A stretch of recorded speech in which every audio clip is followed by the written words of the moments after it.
Hello, movie lovers! Bob for Bob's movie review here, and today I'm bringing you my DVD unboxing and review of Riverdale, the complete second season.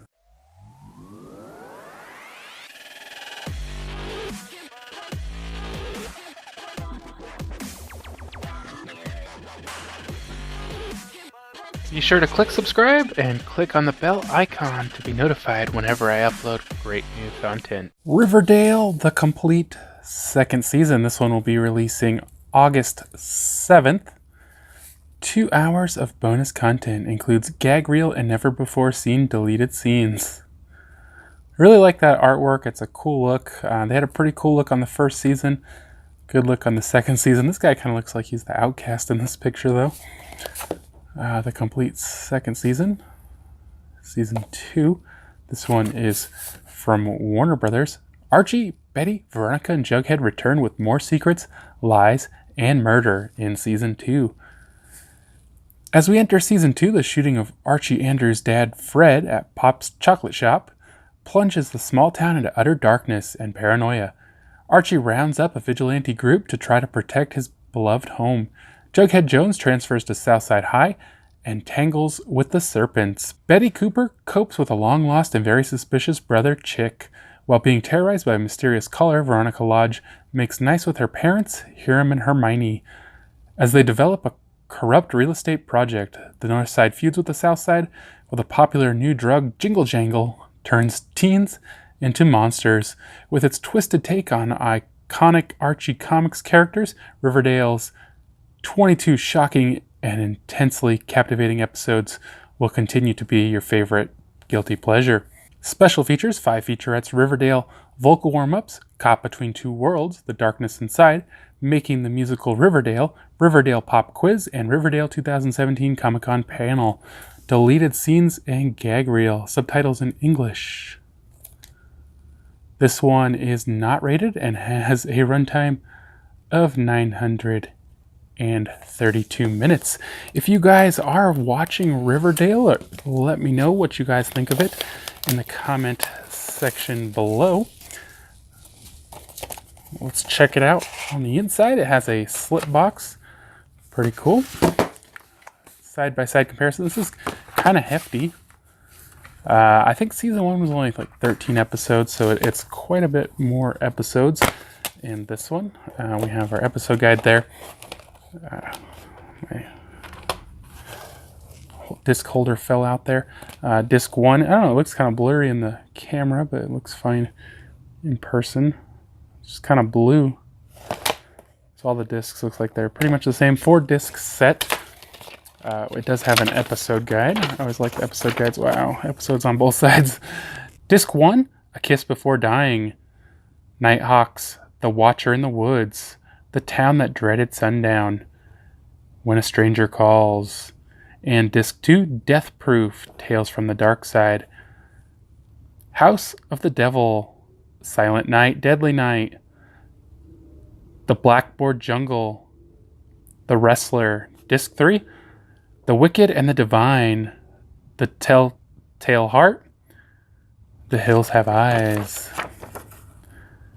There Will Be Blood, Primary Colors, The Noose Titans, Disc 4, A Night to Remember, Shadow of a Doubt, Judgment Night, Brave New World, and a list of all your special features that I already named off.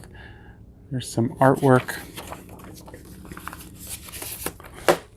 Alright, and now time for the review. Just so I get this right out front, there will be spoilers in this review, so if you guys don't want spoilers, you probably shouldn't watch the rest of the video. So season 2 kicks off right where season 1 ended. If you guys haven't seen season 1, they spend the first 12 episodes looking for a killer, and then the 13th episode really is just to lead into season 2. I do kind of feel like maybe they would have been better off just leaving it off with the 12th episode, but the 13th episode, I guess, is a cliffhanger into the second season. Now, the second season ups the series from 13 episodes in a season to 22 episodes in a season, and these are 45-minute episodes, making this season feel just really long and bloated. Riverdale is kind of like a teen drama or a nighttime soap opera. If you could imagine in a soap opera, though, nothing happens. They draw everything out as long as they can, and nothing happens. This show is the exact opposite. Stuff is happening nonstop, so much that you can't even remember everything, because it's just a ridiculous amount of stuff happens, and people's kind of moods and attitudes and everything change on a dime. It's almost like everybody's bipolar. So in one episode, best friends can become worst enemies and best friends again, and possibly even worst enemies again. That's how quickly things happen in this show. Now, in this season, where it's another mystery, and maybe that's what this show is at its core, is a mystery. They do kind of refer to themselves sometimes as crime solvers or whatever, almost like a Scooby-Doo type gang. And so now there's another, at the beginning, attempted murderer, and then a murderer, and they're trying to solve who the serial killer is. Now, another thing that I feel this show doesn't do right is they don't drag some things out long enough. Forgot to mention, this show is based on the Archie comic book characters. I probably don't think the storylines really have anything to do with the comics, although I've never read the comics. They are pretty dark, the TV show that is. So it's just all the characters from Archie, possibly based on storylines, but I would doubt that.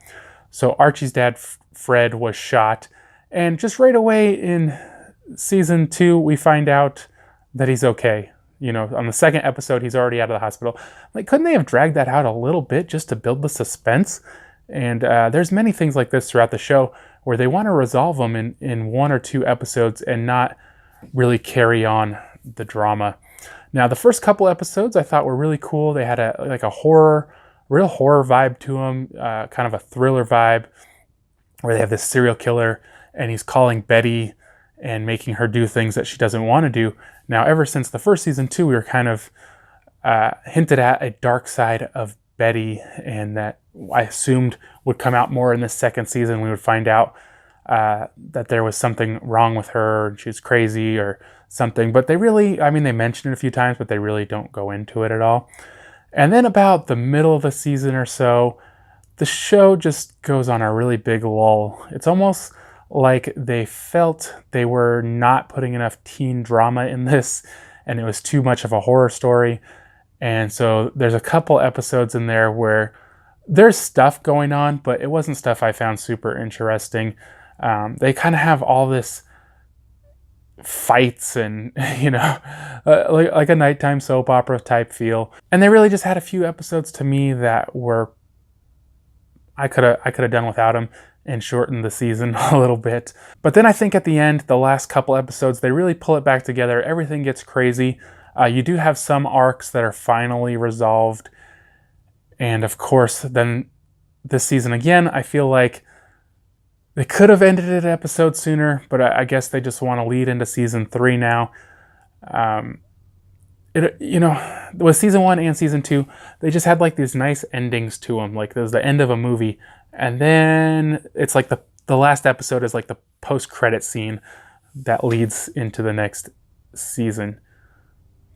So I did definitely enjoy this show. They have this really cool ability really to just take everything to the max. Whenever it's supposed to be a gloomy, scary scene, it's like thick fog everywhere. Everything's dark. There's all these weird noises. When it's supposed to be a happy scene, everything's bright and colorful and cheery, and all the people's emotions are always to the max.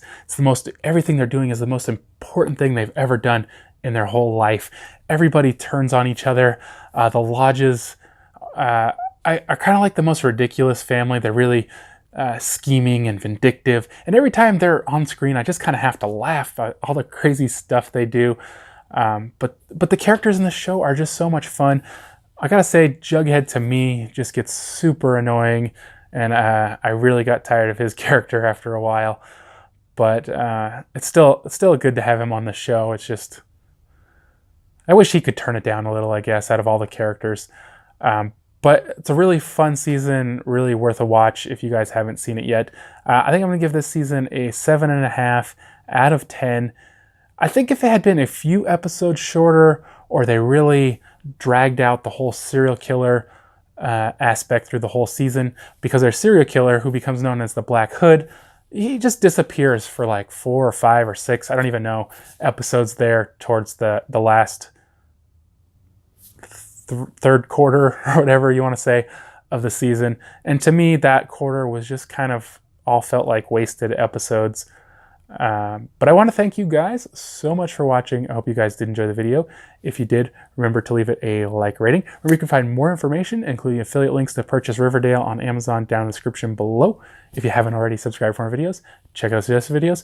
Check out my website, bobsmoviereview.com. And I'll see you guys next time.